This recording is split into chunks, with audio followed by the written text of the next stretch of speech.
Start हुआ है। ऊपर वाली लाइन जो है 1 तक तो नहीं पहुंची है, लेकिन निचला ग्राफ 1 से ये स्टार्ट हो रहा है, तो इसका मतलब x = 1 पे ये ग्राफ तो है। फिर 1.5 पे कहे तो वहां भी है, 1.99 पे कहे तब भी है ऊपर वाला ग्राफ। 2 पे बात करेंगे एग्जैक्टली तो फिर ये निचला ग्राफ आ जाएगा। तो इसका मतलब कि 1 पे, 1.5 पे, 2 पे आगे अगर इसी तरह ग्राफ चलता रहेगा तो जैसे आप 1000 पे जाए, लाख पे जाए, सब जगह पे तो ग्राफ रहेगा ही। इधर नेगेटिव में भी सारे x पे है, तो क्या होगा, डोमेन का मतलब वही x की रीडिंग, और क्या आ गया, तो x की वैल्यू -इन्फिनिटी से इन्फिनिटी तक की सारी वैल्यू, यानी कि x = all real number.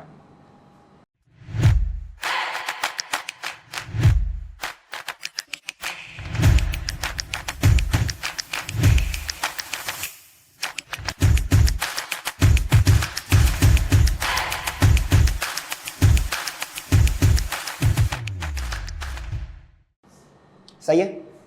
Range के लिए कहा गया था कि ग्राफ में y कोऑर्डिनेट की रीडिंग पढ़नी है, कि रेंज पूछा जाए तो y कोऑर्डिनेट क्या क्या अपीयर हो रहा है, क्या क्या अपीयर हो रहा है y कोऑर्डिनेट y कोऑर्डिनेट क्या क्या अपीयर हो रहा है, पूरे y का सेट बताना है। जैसे यहां पे जो हाथ रखा हूं y कोऑर्डिनेट कितना है, 0 है, और थोड़ा सा ऊपर चलें, जैसे 0.1 यूनिट ऊपर गए तो y कोऑर्डिनेट कितना हो जाएगा, 0.1 ही होगा। आगे थोड़ा और ऊपर गए तो 0.2, 0.3, 0.4, इस तरह से आपका 1 तक पहुंच रहा है। यह कि एग्जैक्टली 1 नहीं पहुंच रहा, 1 से थोड़ा कम तक रहा है। तो y की जो रीडिंग होती है वही रेंज होता है, और वो कहां से है, तो 0 से शुरू हुआ है और 1 तक पहुंच रहा है। हाँ, 1 काउंट नहीं होगा, तो इसलिए यहाँ पे इक्वालिटी नहीं लगाई है, 0 से 1 है। सही है। y कोऑर्डिनेट एक तरीके से, यानी कि जो रेंज है वो फंक्शन की वैल्यू बताता है। भाई y fractional part of x को ही तो रखा गया है, यानी कि ये भी इंडिकेट कर रहा है कि फ्रैक्शनल पार्ट ऑफ x की जो वैल्यू होगी वो 0 से लेकर के 1 के बीच की होगी। पर्पस क्या था फ्रैक्शनल पार्ट का,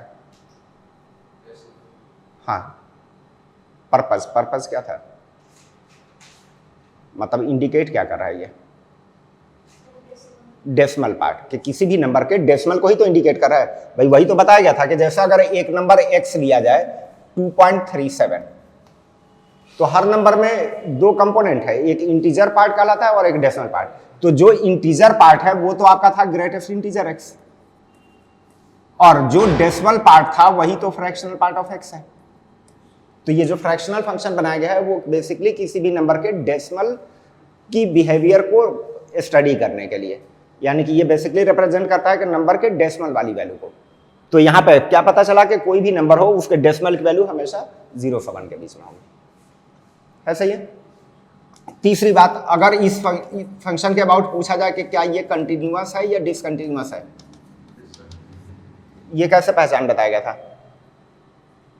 कि ग्राफ अगर स्टार्ट हो रहा है तो लगातार चल रहा है तब तो कंटिन्यूअस, और अगर ग्राफ कहीं पे टूटा हुआ है तो वो डिसकंटिन्यूअस। तो लगातार तो चल नहीं रहा है, पहले ये ग्राफ यहाँ से स्टार्ट हुआ था तो एक लाइन यहाँ तक गई थी, फिर उसके बाद ब्रेक हो गया, दूसरी ये लाइन स्टार्ट हुई, फिर ब्रेक हो गया, तीसरी लाइन स्टार्ट हुई। इसका मतलब ये क्या है, डिसकंटिन्यूअस है। कहाँ पे, तो एट इंटीजर्स, 1 पे, 2 पे, 3 पे, इस तरह से इंटीजर पे डिसकंटिन्यू है, तो डिसकंटिन्यूअस एट इंटीजर। और जाहिर है कि जब डिसकंटिन्यूअस है तो वहां पे तो नॉन डिफरेंशिएबल होगा ही, तो इसका मतलब कि ये नॉन डिफरेंशिएबल है।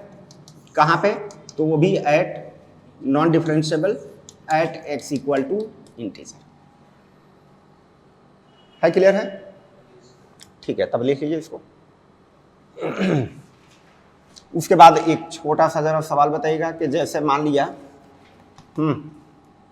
एक नंबर x दिया हुआ है माइनस का 5.3, पूछा जाए कि इस नंबर के इंटीजर कितना है, इस नंबर में डेसिमल कितना है।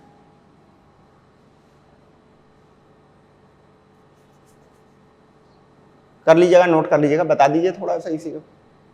एक नंबर जो -5.3 दिया, डेसिमल और इंटीजर। इंटीजर -5 और डेसिमल 0.3, पक्का। तो क्यों दोनों मिलके ये थोड़ी हो रहा है -5.3 होगा ना, अगर इस तरफ कर रहे हैं तो, क्योंकि -5.3 है तो बेसिकली -5 और प्लस का -0.3 है, तो ये इसका इंटीजर, ये इसका डेसिमल। अरे ठीक है, ठीक नहीं है, टोटली रॉन्ग है। ठीक नहीं है। अभी आपने पढ़ा कि भाई कि हर नंबर का डेसिमल जो होगा वो 0 से 1 के बीच में होगा। यहां पे यही से कहा जा रहा है ना कि नंबर किसी भी टाइप का हो, डेसिमल की वैल्यू हमेशा 0 से 1 के बीच में ही आएगी, कभी भी वो माइनस में नहीं आ सकता है। अरे हाँ या ना? तो ये डेसिमल जो आपने माइनस में लिखा है वो तो गलत ही हो गया। तो एक्चुअली अगर इस नंबर के टुकड़े करने जा रहे हैं तो इस तरीके से करिएगा, माइनस का 6 और प्लस 0.7, ये दो टुकड़े हो गए, -6 + 0.7। इसका मतलब कि इसका जो इंटीजर पूछा गया है तो इंटीजर हो गया -6 और डेसिमल कितना हो गया तो 0.7। ये आपका करेक्ट आंसर है। अरे सही है, सही है। अब सवाल यह है कि इस तरह से पहेली कौन बुझाता रहे कि भाई के टुकड़े करना है, तो कोई कहे कि नहीं मैं ऐसे ही करूंगा, कोई कहे कि भाई क्या ऐसे, हम बता रहे हैं कि ऐसे करिए। तो इस तरह की पहेलियां कौन बुझाता रहे? उसी के लिए तो ये पूरा मैथमेटिक्स, ये पूरा प्रॉपर फंक्शन बनाया गया है। अगर आपसे पूछा गया उसमें चले जाइए, हाँ पता नहीं, तो अभी टाइम होगा तो देख लीजिए। 8 नंबर खाली है, 8 नंबर में चल रहा है क्या पता नहीं, शेड्यूल देख लीजिए। हाँ शेड्यूल में देखिएगा, अपडेटेड शेड्यूल जो आज का है देख लीजिए उसमें, तो अगर होता तो और बच्चे कहीं आएंगे, देख वेट कर लीजिए। हाँ जी, तो मैं कह रहा हूं कि इस तरीके से ये पहेली क्यों बुझाते रहे कि भाई ऐसे डेसिमल करें वो करें। भाई सीधी बात है कि आपका इसका ग्रेटेस्ट इंटीजर पूछ रहा है, वो सॉरी इंटीजर पार्ट पूछ रहा है, तो कोई भी नंबर के इंटीजर पार्ट का मतलब हुआ कि उसका ग्रेटेस्ट इंटीजर। यही तो बताया गया कि कोई भी नंबर के इंटीजर पार्ट अगर पूछा जाए तो इसका तो ग्रेटेस्ट इंटीजर। किसका ग्रेटेस्ट इंटीजर? तो यहां पे नंबर दिया है -5.3 है, सही है। जब ग्रेटेस्ट इंटीजर निकालने के लिए कहा गया तो कहा था कि इससे जस्ट छोटा इंटीजर सोच लीजिए। भाई उसका तरीका तो ये बताया गया था कि जो नंबर दिया है उससे जस्ट छोटा इंटीजर, तो इससे जस्ट छोटा इंटीजर में क्या आंसर देंगे? -6, ये इंटीजर का आंसर दे दिया। उसका अगर डेसिमल पूछ रहा है तो डेसिमल का मतलब हुआ फ्रैक्शनल पार्ट ऑफ एक्स। भाई फ्रैक्शनल पार्ट ऑफ एक्स का वही पर्पस है कि डेसिमल पता करना। फ्रैक्शनल पार्ट ऑफ एक्स का डेफिनेशन क्या है? तो एक्स में से ग्रेटेस्ट इंटीजर माइनस करें। एक्स की वैल्यू कितनी है? तो माइनस का 5.3। अरे हाँ या ना? उसमें माइनस करना है उसका ग्रेटेस्ट इंटीजर, ग्रेटेस्ट इंटीजर ऊपर निकाल चुके हैं, कितना बन रहा है? तो 6 माइनस का 5.3 जो कि ये 0.7, ये आपका आंसर दे दिया। अरे सही है। तो जो भी है कि ग्रेटेस्ट इंटीजर का मतलब कि जो नंबर गिवन है उसके इंटीजर पार्ट को कैलकुलेट करना, और फ्रैक्शनल पार्ट का मतलब है कि उसके डेसिमल पार्ट को कैलकुलेट करना। तो जस्ट कन्वर्स का अगर डेसिमल पूछ रहा है इसका मतलब फ्रैक्शनल पार्ट कैलकुलेट करिए, जिसका मैथमेटिकल ये डेफिनेशन है कि एक्स में से ग्रेटेस्ट इंटीजर माइनस कर दीजिएगा। क्लियर हो गया? लिखिए। तो चलिए एक बात और बताइए, अगर पूछा जाए फ्रैक्शनल पार्ट ऑफ एक्स की मिनिमम वैल्यू कितनी होगी?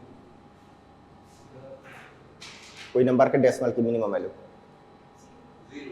0, और इसकी मैक्सिमम वैल्यू क्या होगी? पक्का 1 तक पहुंच रहा है? कभी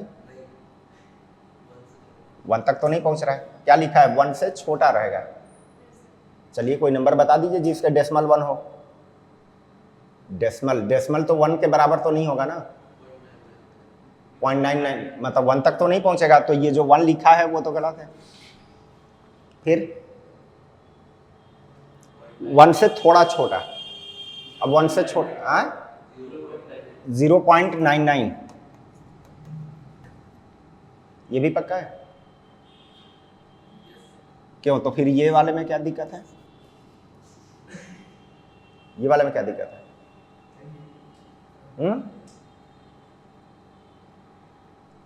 अरे बताइए, कुछ बोलते रहिए। क्या ये इसमें क्या दिक्कत है?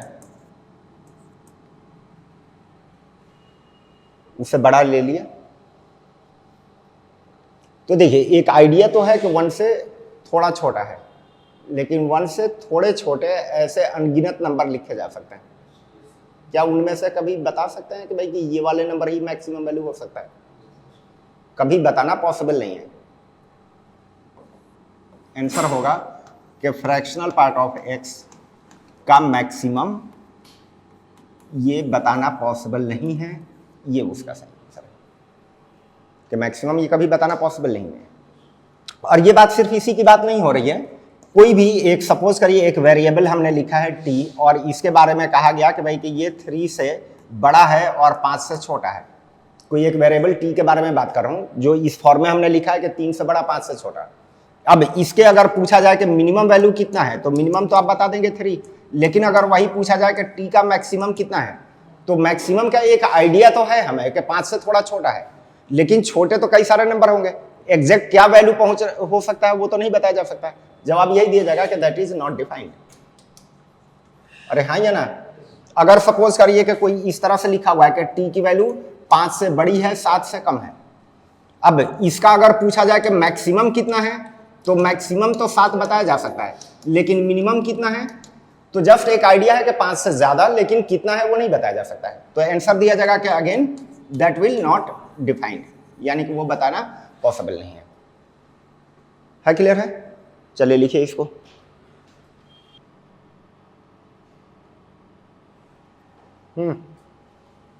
है ठीक है, ठीक है। तो क्या था फ्रैक्शनल पार्ट का पर्पस? डेसिमल पार्ट निकालना, ठीक है। कैसे वर्क करता है ये भी समझ में आ गया, कैसे?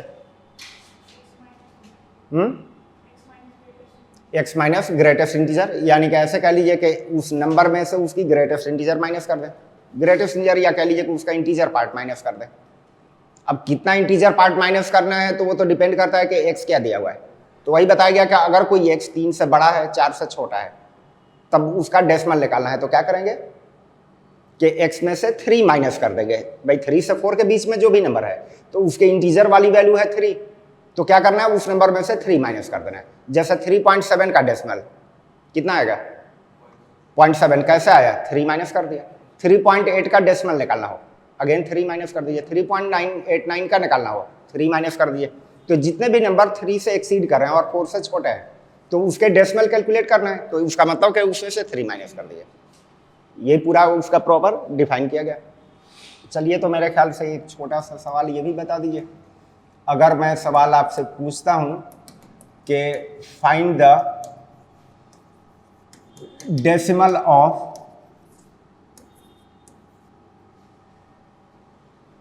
इसका डेसिमल बता दो,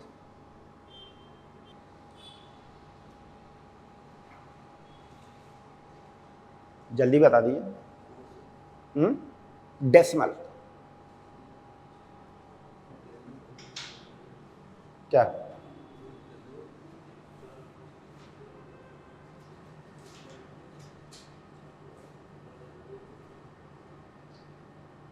√2 का डेसिमल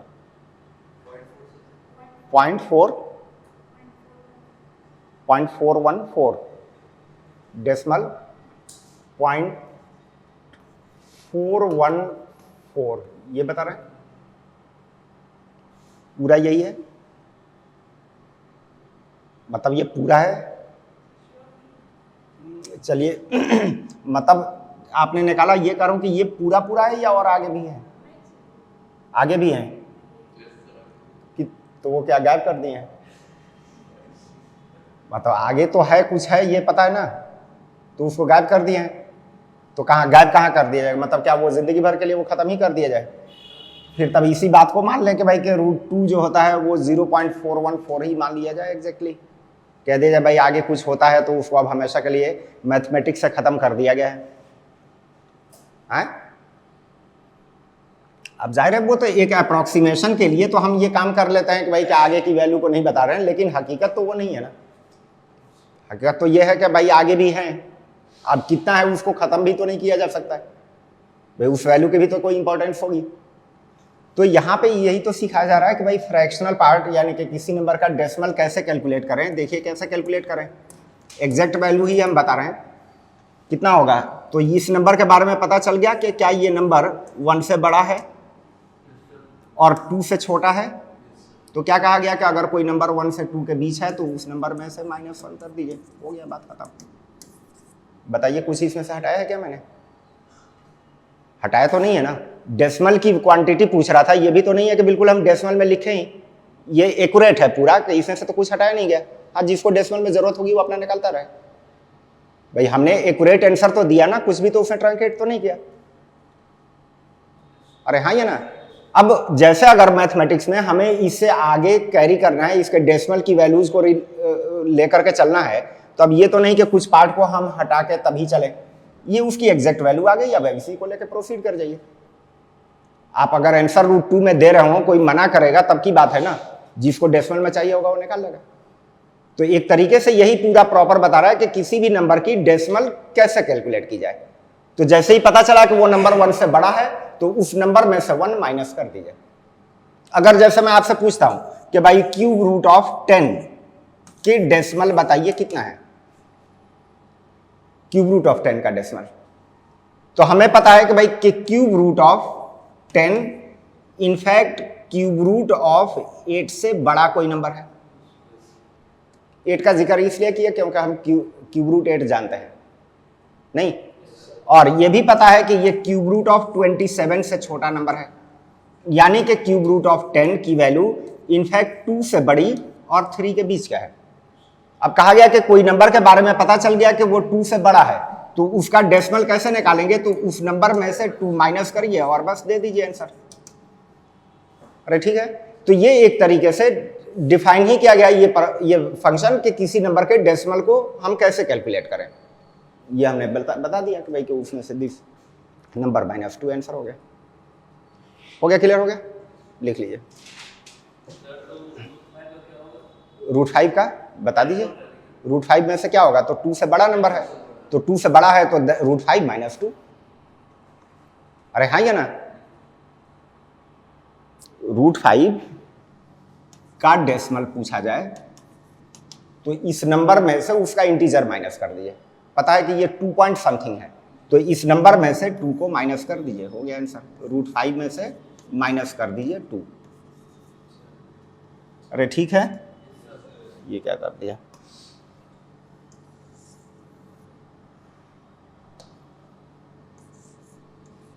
अब समझ में आया?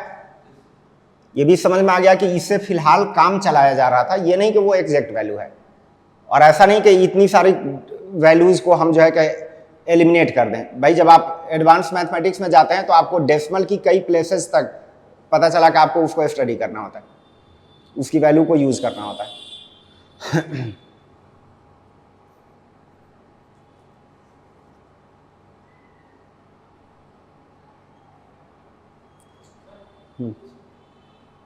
क्या इसकी बात कर रहे हैं? हाँ, नहीं, मैं कह रहा हूं कि ये उससे बड़ा है। वो तो बताया गया कि 2 से 3 के बीच का कोई भी नंबर हो, 2 से बड़ा बराबर भी रहे तब भी उसका डेसिमल का तरीका बताया गया कि उस नंबर में से 2 माइनस करेंगे। 2.5 रहे तब भी उस नंबर में से 2 माइनस करेंगे। तो हमें तो पता है कि ये 2 से बड़ा ही है, बराबर तो नहीं है। भाई नंबर तो हम जान रहे हैं ना कि ये 2 से बड़ा है। हाँ, ये डेफिनेशन में कहा गया था कि अगर 2 के साथ इक्वालिटी लगी रहती, चलिए लिख दे रहा हूं कि 2 के साथ इक्वालिटी मतलब उस नंबर से बराबर रहता या उससे बड़ा रहता, सब में वही काम करेंगे कि उस नंबर में से 2 को माइनस कर देंगे। क्लियर हो गया? ठीक है।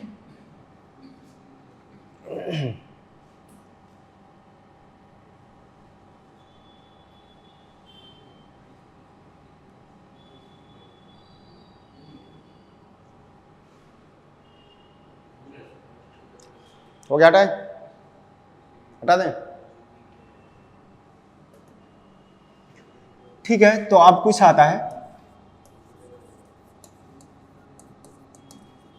Properties of greatest integer x and fractional part of x। 4-5 properties है और मेरे ख्याल से डायरेक्टली बताने के बजाय आप ही उसको आंसर कर दीजिएगा। भाई मतलब जानते हैं, पहले आप एक तरफ से उसका आंसर कर दीजिएगा, फिर उसके बाद याद कर लिया जाएगा। जैसे पहला पॉइंट एक है कि एक number x plus integer n का ग्रेटेस्ट इंटीजर निकालना है, जहां पे कह रहा है कि n इंटीजर है। x एक जनरल वेरिएबल है, उसके साथ n ऐड किया गया, फिर दोनों के सम का इंटीजर पार्ट कितना आएगा वो बताना है। इस ब्रैकेट का तो मतलब समझते ही हैं क्या, कि जो नंबर गिवन है उसका इंटीजर पार्ट बताना है। बताइए कितना आएगा।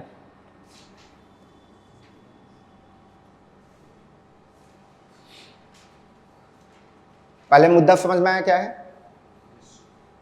x एक वेरिएबल, उसके साथ इंटीजर n एडेड है, दोनों के सम का इंटीजर पार्ट कितना आएगा, कितना आएगा? और जो आएगा वो आपको मैं आंसर जानना चाह रहा हूं कि वो x का और n से उससे क्या संबंध है। n इंटीजर है, x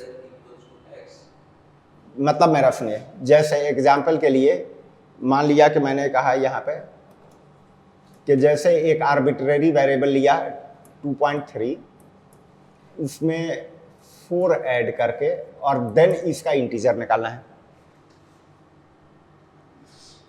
2.3 में एक 4 ऐड करके देन इंटीजर निकालना है, कितना आएगा? 6 आएगा। वो जो 6 आया उसका इस नंबर से क्या संबंध है, वो कहां से मिला? 6 में क्या x का भी कोई रोल है, 4 का भी कोई रोल है, ये पूछना चाह रहा हूं। 6 कहां से आया? तो बेसिकली ये जो 4 इंटीजर है, तो ऐसे कह सकते हैं कि वो 4 तो एज इट इज आ गया, बाकी 2 कहां से आया? तो 2.3 का जो इंटीजर था वहां से मिल के आया, यानी कि जो 6 आया वो 6 का कंट्रीब्यूशन इसमें और इसका क्या है। तो हम कह रहे हैं कि 2.3 का जो इंटीजर था वो, और 4 तो प्योर इंटीजर था, वो तो एज इट इज आ गया।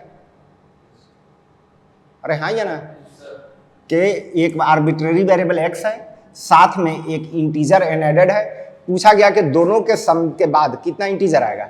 तो हम कह रहे हैं कि जो इंटीजर है वो तो एज इट इज आएगा ही पूरा पूरा, ये जो नंबर था उसमें से जो इंटीजर मिले दोनों मिलकर के आ जाएगा।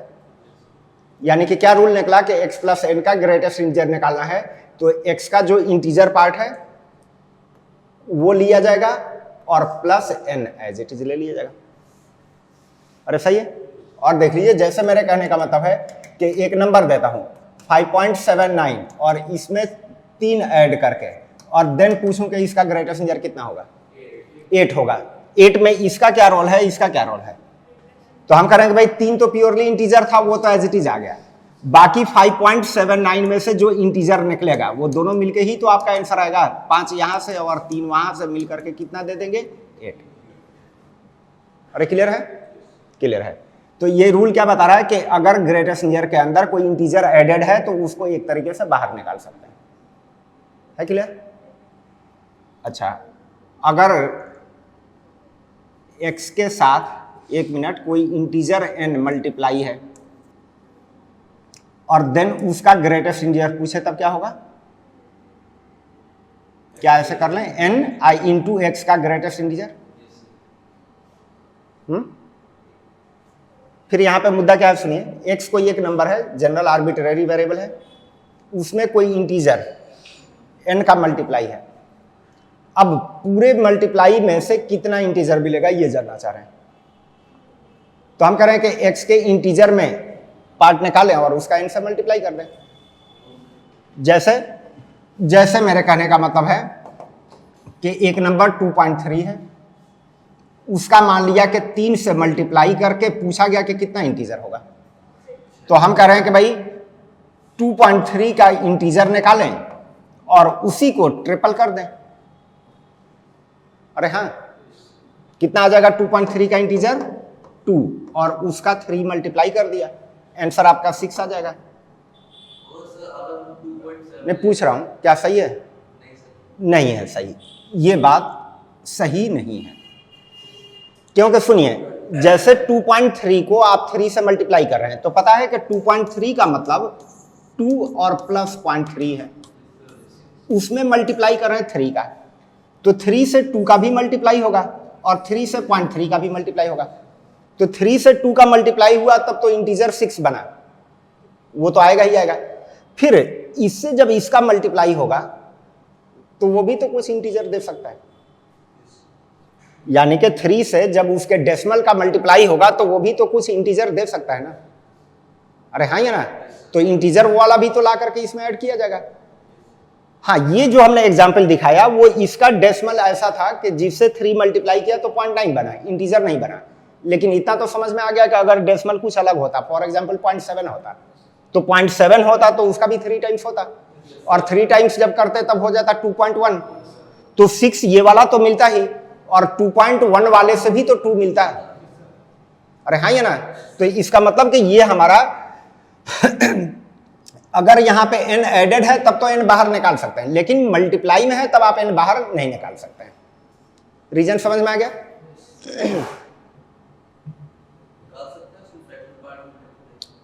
नॉर्मली कॉमन तो ये नहीं बता सकते ना। रिपीट कर रहा हूं, फिर मैं कह रहा हूं कि इसका एक जनरल तरीका ये नहीं बता सकते ना कि जैसे वहां सब में था कहा गया का अलग निकल जाएगा। अब यहां पे तो आप ये तो नहीं कह सकते हैं कि भाई कि n के बाद n into greatest number x है, तो आगे क्या लिखना है वो तो नहीं लिखा हूं, बस इतना तो बता दिया कि ये ऑलवेज इसके बराबर नहीं होगा। एक्सेप्शनल केस में होगा कब, कि जब इसके डेसिमल और n का मल्टीप्लाई करने पर 1 से छोटा ही रह जाए। तो हमें कहां पता है कि भाई कि x का डेसिमल क्या है? ये तो हम एक जनरल बात करने जा रहे हैं कि डेसिमल और n मल्टीप्लाई होके इंटीजर दे भी सकता है, नहीं भी दे सकता है, कितना देगा ये भी नहीं पता है। तो एक जनरल तो बात यही हुई कि ये n इंटू एक्स का ग्रेटेस्ट नंबर नहीं करेंगे। है क्लियर है? ठीक है, तो ये लिख लीजिए। फिर एक दूसरा रूल एक बताइएगा पहले आप ही, इसका आंसर क्या होगा कि जहां पे फिर कहा गया कि n एक इंटीजर है। पहले उसको नोट करिए, फिर बात करते हैं। अरे हो गया? क्या हो गया? पहले ये वाला समझ में आ गया? क्या इसका मतलब था कि अगर कोई ग्रेटेस्ट इंटीजर के अंदर में इंटीजर एडेड है तो उसको तो आप बाहर निकाल सकते हैं, मल्टीप्लाई में है तब ऐसा नहीं कर सकते। चलिए अब यहां बात करें कि x प्लस एन का फ्रैक्शनल पार्ट पूछ रहा है, क्या होगा भाई? x प्लस एन का फ्रैक्शनल पार्ट।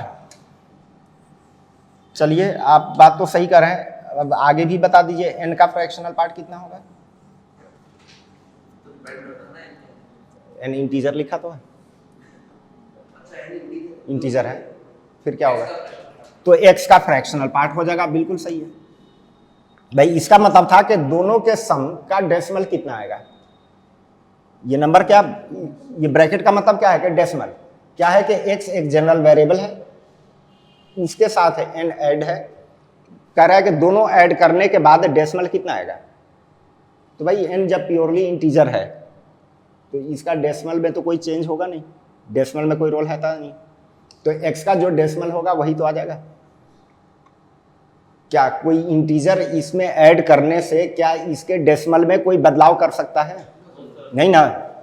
जैसे मान लिया कि मैंने कहा कि एक नंबर 2.37 है, एक मिनट ये ब्रैकेट है, 2.37 जिसका डेसिमल कितना है? जिसका डेसिमल कितना है? 0.37। चलिए अगर इसमें 5 ऐड कर दूं तब डेसिमल कितना होगा? तब भी 0.37 ही होगा। 10 ऐड कर दूं तो डेसिमल कितना होगा? 0.37 ही होगा। यानी कि अगर इसमें 10 ऐड करके देन पूछता हूं कि डेसिमल कितना आएगा, तो डेसिमल आपका 0.37 आएगा, और वो डेसिमल किसका आया? तो 2.37 वाला ही तो डेसिमल है। अरे सही है। तो क्या मतलब कि x प्लस एन का फ्रैक्शनल पार्ट पूछा जाए तो x का फ्रैक्शनल पार्ट हो जाएगा। एक तरीके से कह लीजिए यहां से n गायब कर दिया जाएगा, क्योंकि फ्रैक्शनल पार्ट का मतलब है कि उस नंबर का डेसिमल बताना। डेसिमल में इंटीजर का कोई रोल होता नहीं है, तो सीधे से x का जो डेसिमल है वही बता देंगे। ठीक है, लिख लीजिए। तीसरा रूल अब बताइए।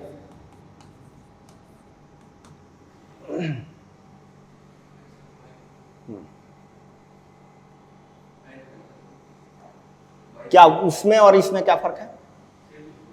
यहां तो ये था कि n इंटीजर है, n इंटीजर है, लेकिन अब y एक जनरल वेरिएबल दिया हुआ है, तो इसका मतलब इंटीजर नॉन इंटीजर कुछ भी हो सकता है। अब क्या है कि एक वेरिएबल x एक वेरिएबल y, दोनों के सम के बाद इंटीजर पार्ट कितना आएगा ये पूछा जा रहा है भाई। इस ब्रैकेट का मतलब कि उसका इंटीजर पार्ट, तो x y ऐड करें तो फिर ऐड होने के बाद तो एक न्यू नंबर बन जाएगा, उस नंबर का इंटीजर पार्ट कितना आएगा। कितना आने का मतलब है कि मैं पूछ रहा हूं कि उसका x और y से क्या संबंध होगा ये बताना है। x का क्या से और y से कैसे मिलेगा? क्या बता रहे हैं?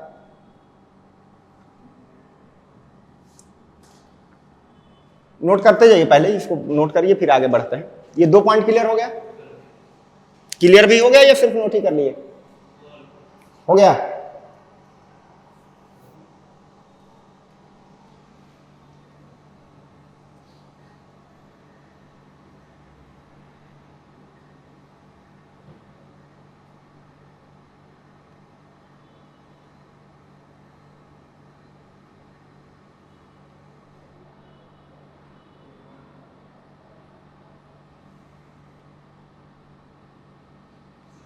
x का इंटीजर पार्ट प्लस y का इंटीजर पार्ट प्लस x का फ्रैक्शनल पार्ट प्लस y का फ्रैक्शनल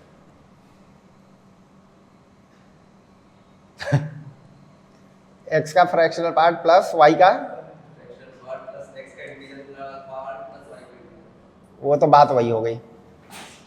आंसर तो आपने दिया लेकिन उस तरीके से कि भाई जैसे पूछा गया कि भाई कि हाँ भाई तुम्हारा घर कहाँ है, तो मस्जिद के सामने, और मस्जिद कहाँ है तो मेरे घर के सामने, दोनों कहाँ है तो आमने सामने।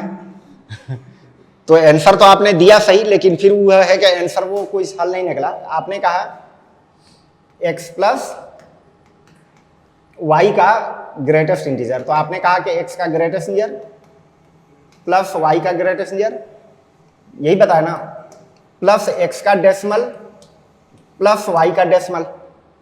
पता है कि ये डेसिमल मिलके आप जो भी इसका आंसर देंगे तो प्योर इंटीजर में ही देंगे, प्योर इंटीजर में ही देंगे। मान लिया ये डेसिमल 0.3 है, ये डेसिमल मान लिया 0.9 है, तो मिल करके तो 1.2 हो गया। तो ये कहिए कि उसका इंटीजर निकालना होगा, तो उसका इंटीजर पार्ट, दोनों के सम का इंटीजर पार्ट निकालना होगा। तो वही करूँ कि अब इतना नहीं कर दिए हैं कि बस आंसर तो आप सही दिए लेकिन उससे कुछ फायदे वाला तो लग नहीं रहा है, क्योंकि अब फिर हमें ये पता करना होगा कि x का डेसिमल कितना है, y का डेसिमल कितना है, उसको सम करके देन इंटीजर निकालें। ठीक है, आंसर कुछ हद तक सही है, मतलब कि दोनों के इंटीजर पार्ट, सुनिए, दोनों के इंटीजर पार्ट ऐड कर दें, नहीं यानी कि x का इंटीजर सुन लीजिए और प्लस y का इंटीजर, नहीं हाँ, उसके बाद ये भी लग रहा है कि कुछ डेसिमल इसमें भी होंगे, कुछ डेसिमल इसमें भी होंगे। अब दोनों के डेसिमल सम होकर के कुछ इंटीजर दे सकता है। अब वो इंटीजर कितना देगा वो भी हमें इसमें ऐड करना पड़ेगा, यही है ना। दोनों के सम का इंटीजर कितना होगा, दोनों डेसिमल जोड़ें तो उसका कितना इंटीजर मिलने का चांस है। तो एक पॉसिबिलिटी है कि कुछ मिले ही नहीं।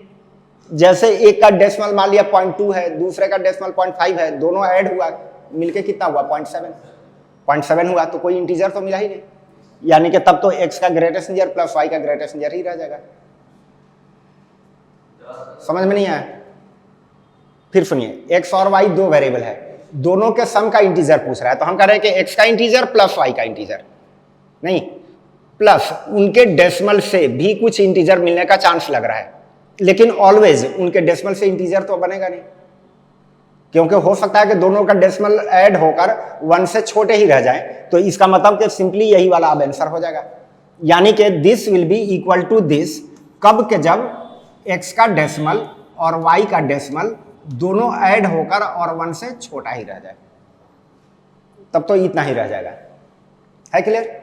हाँ, बाय द वे अगर दोनों के डेसिमल मिलकर कितना हुआ 1 से बड़ा अगर हो गया, तो अब क्या होगा कि x का इंटीजर प्लस y का इंटीजर और प्लस इनके डेसिमल ऐड होकर के जो इंटीजर मिलने वाला है।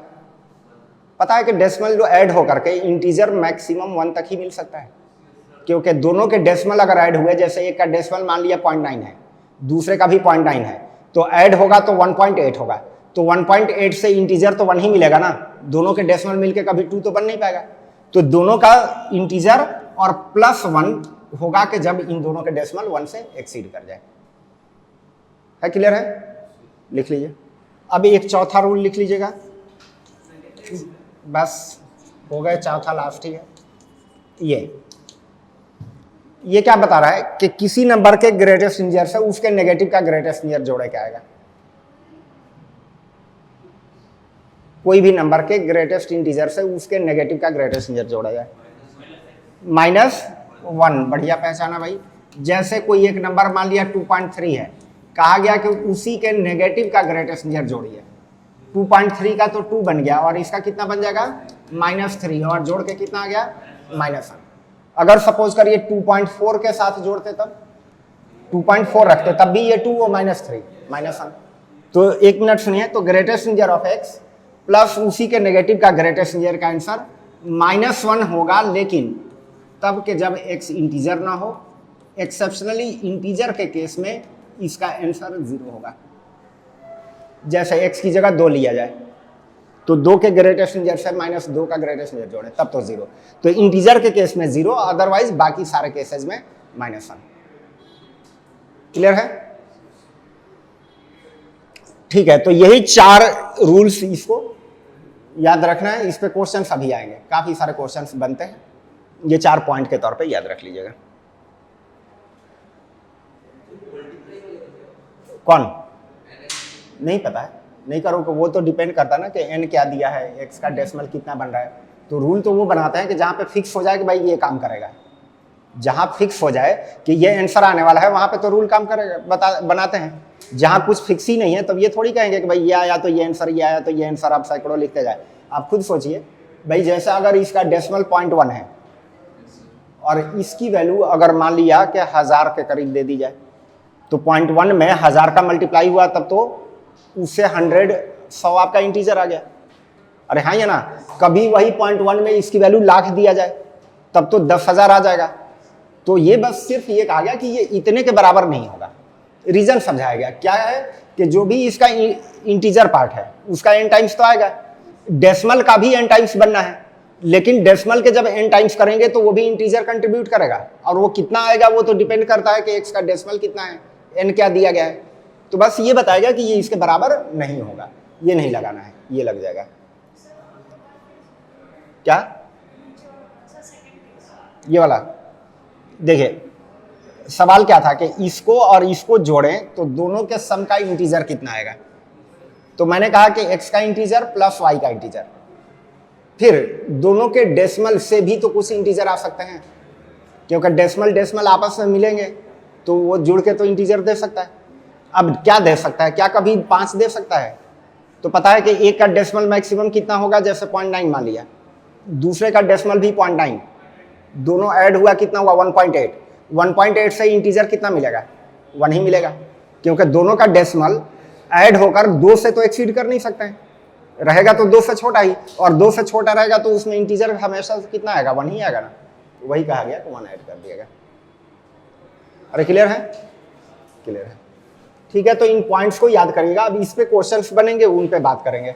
अब समझ में आ गया तब तो ठीक है, अदरवाइज बस ऐसे समझ लीजिए कि 4 पॉइंट्स लिखे हुए हैं, रट लेना है तो रट लेंगे, तो बस पॉइंट्स ही रट लेंगे, क्वेश्चन नहीं हो पाएगा। ठीक है, फिर कल बात करते हैं आगे।